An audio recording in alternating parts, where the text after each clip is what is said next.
Welcome to History Origin.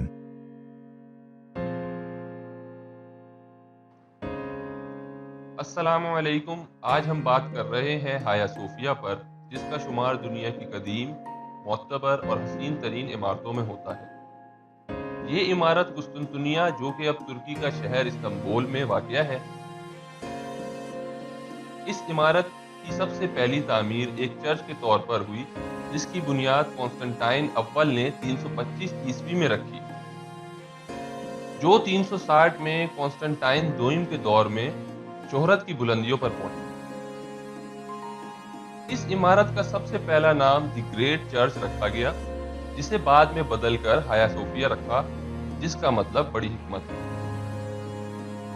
اس تاریخی عمارت کو بہت نشیب و فراز سے گزرنا پڑا، جس میں سب سے پہلے 404 عیسوی میں اسے فسادات کے دوران آگ لگا کر مکمل تباہ کر دیا گیا، مگر کانسٹینس اول نے اقتدار میں آتے ہی اسے دوبارہ تعمیر اور وسیع بھی کیا.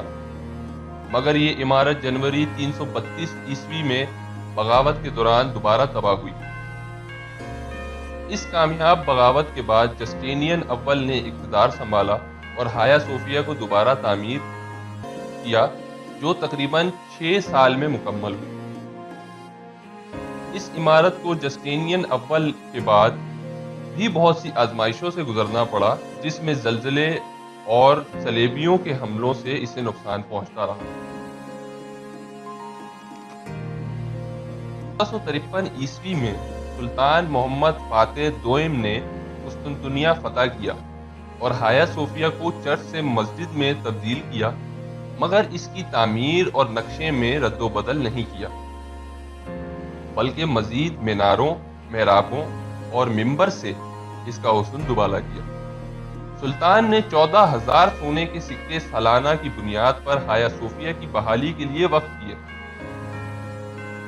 اسی دوران ہایا صوفیہ میں ایک لال رنگ کے مینار کی تعمیر کی گئی، جو اپنی مثال آپ ہے. 1935 عیسوی میں ترکی کے سیکولر صدر مصطفیٰ کمال اتا ترک نے اس عمارت کو مسجد سے بدل کر میوزیم کا درجہ دیا، اور اسی طرح 500 سال تک رہنے والی یہ عمارت اب میوزیم کے طور پر جانی جانے لگی. 1985 میں یونیسکو نے ہایا صوفیہ کی تاریخی حیثیت اور فن تعمیر کو مد نظر رکھتے ہوئے اسے تاریخی ورثہ قرار دیا. 10 جولائی 2020 عیسوی میں ترکی کی اعلیٰ عدالت نے اسے عجائب گھر سے واپس مسجد میں بدلنے کا حکم دیا، جس کو عالم اسلام نے سراہا.